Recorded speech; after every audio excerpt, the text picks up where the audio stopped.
Good morning, midday, afternoon, evening. Whatever time it is for you right now that you may be watching this.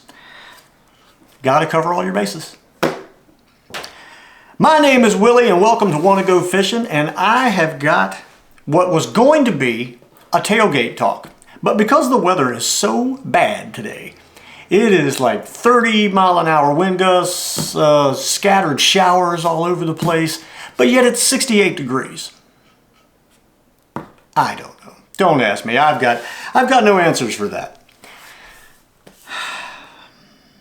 Anyway, what we're here to talk about today is what I like to call the Rodney Dangerfield of the real world. The fishing real world, anyway. It's what I like to call the underspin, and I don't like to call it that. It was named that, so I didn't make it up. But the underspin / trigger reels, okay? Now, these things started, the trigger reel started many, many moons ago. Okay, there's been several different underspins, but weren't triggers.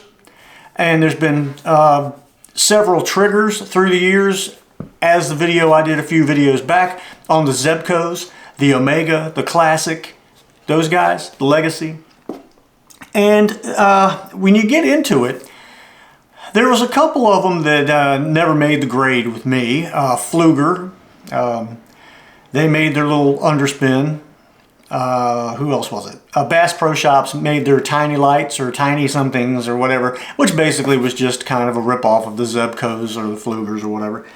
But there was one that stood out above the rest, and I bought this reel several years ago, back in the waybacks. I mean waybacks. And I wish I'd have bought 7, to be quite honest with you. And that would be the Abumatic, I'm standing back here, or I'm hiding behind it, the Abumatic 275U. Okay? Of course, U being underspin.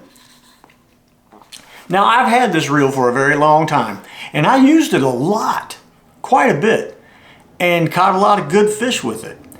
Well, the other day, I was cleaning it up. I had taken it completely apart at the sink and completely sprayed it out, cleaned it out, got all the old grease out, put some new line on it, and I thought to myself, this little reel, it really deserves a video of its own. Though it's not going to be very long, just something to show people this thing exists, and if you find one, you probably need to pick it up. It's a good, well-made reel. Okay, it's an Abumatic, all right? What do you think? It's a well-made reel. Unfortunately, it's back when Abumatic decided to, they're made in China, but it's still such a well-made reel. Let me explain a little bit about it on the inside here. And I'm sorry that I didn't do a teardown of this one. I really should have. I apologize, but I'm going to explain to you what it's all about. Inside here, which we can look at, you have your typical,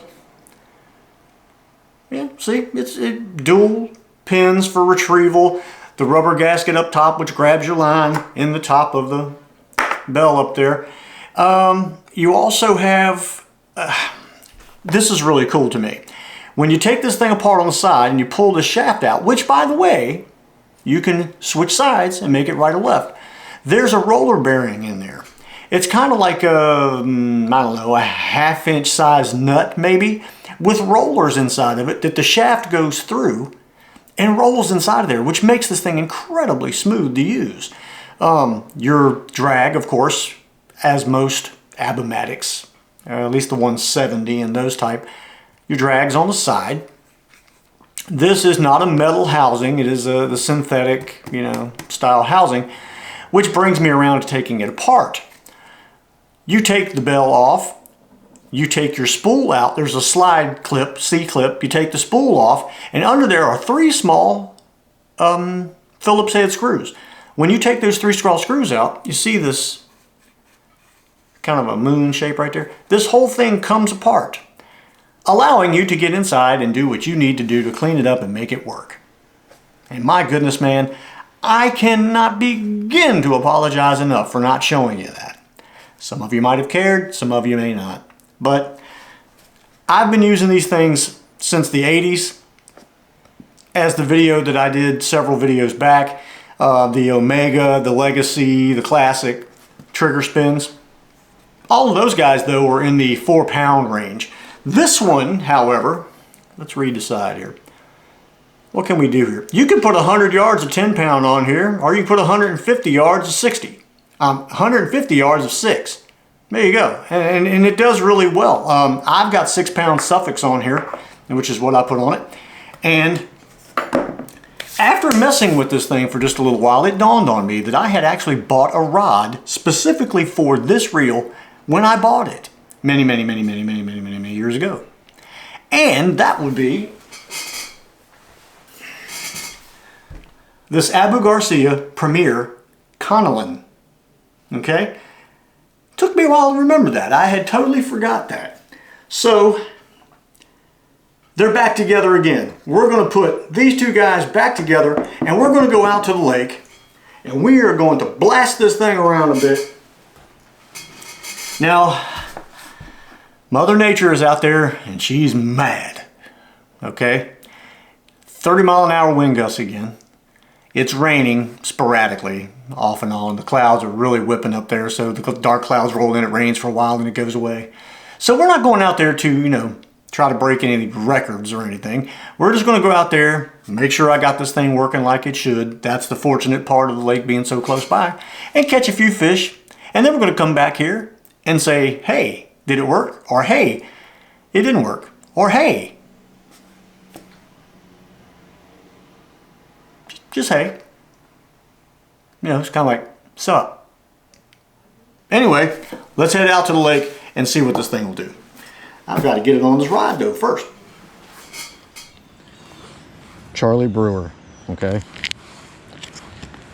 2 1/8 inch slider double action. And this is the smoke blue shad. This is the one that's really been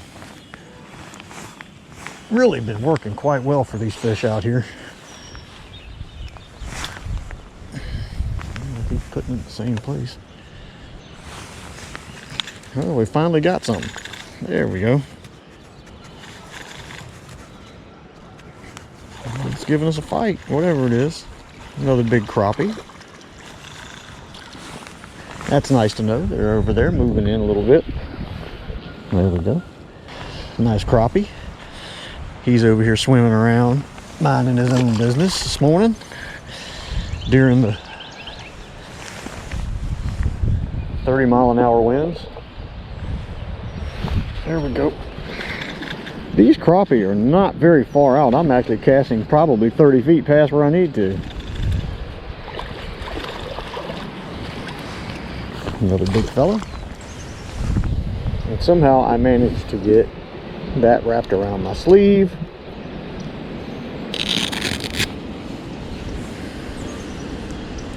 This fish will probably jump here in just a second and stick this hook in my hand. Note to self, no more Velcro sleeve action when fishing. I'm glad I make videos, because if I didn't, people would never believe from my pictures on Instagram that it's not the same fish over and over again. Now let's talk about the ease of using this reel. The trigger stuff is so simple, simply because you don't have to grab the string like you do a spinning reel. You're not pushing the button with your thumb like you do a spin cast reel.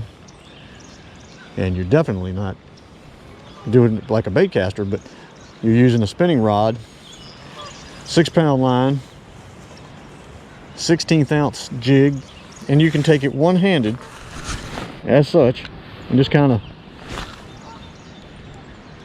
and that was probably about 65 feet, I guess, somewhere in there.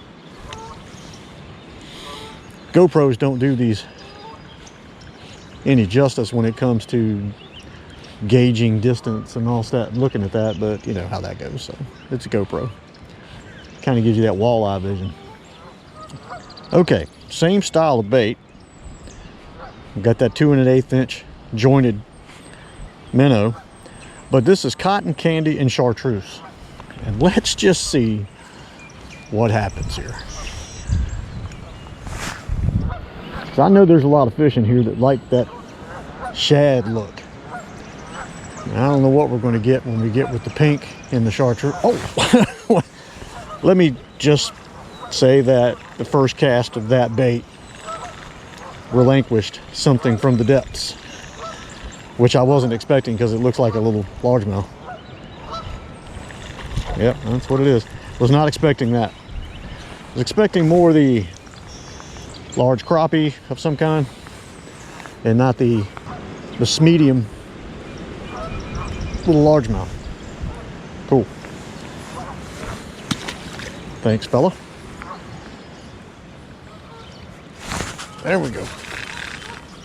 There we go.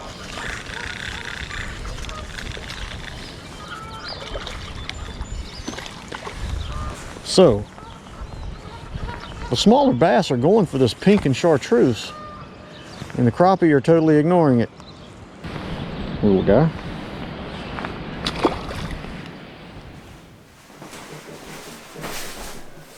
Are y'all back? Well, I am. So if you're not, you're missing out. There'll be a test at 7 o'clock tomorrow morning, just in case. So if you miss class, there's nothing I can do for you there.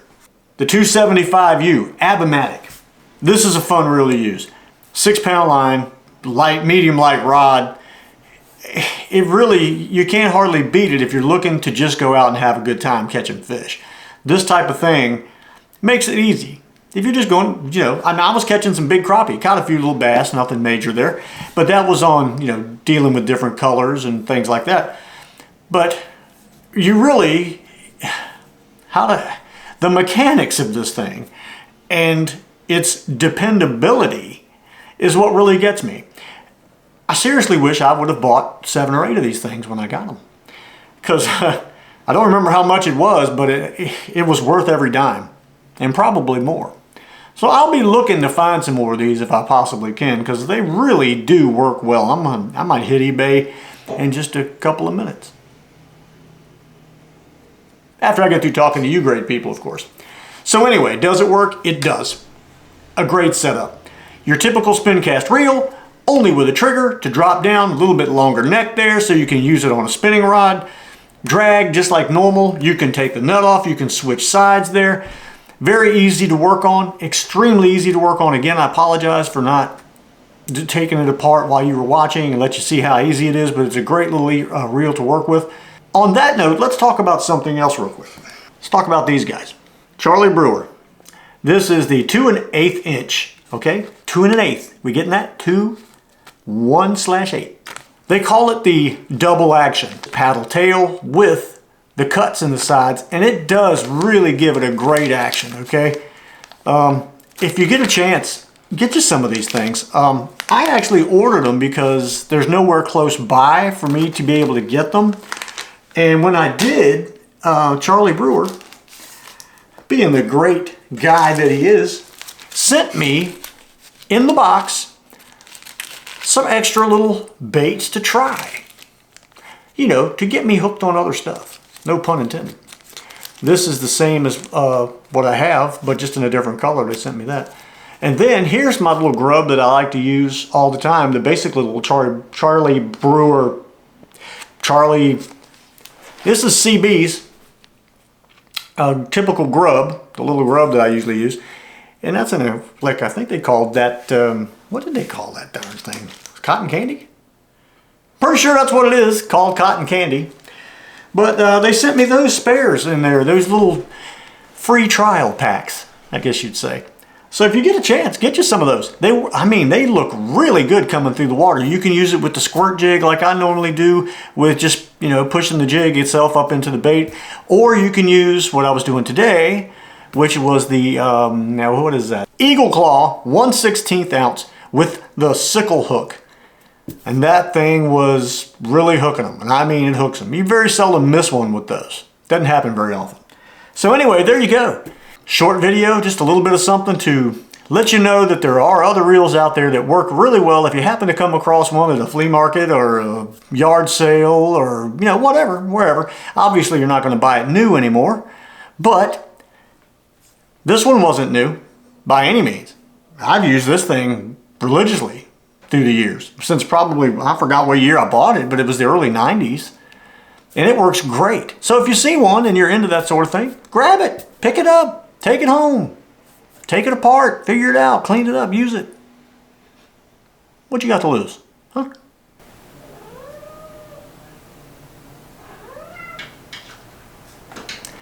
That's Boo over here. He wants in here. Anyway, thank you guys for watching. I hope you enjoyed this on this little bit of an outcast sort of get to know respect kind of reel. It should, because it works really well. Thank you guys for watching. Hope you enjoyed it. We'll see you on the next go around. All right, we'll come out and feed you now. Stop all that meowing.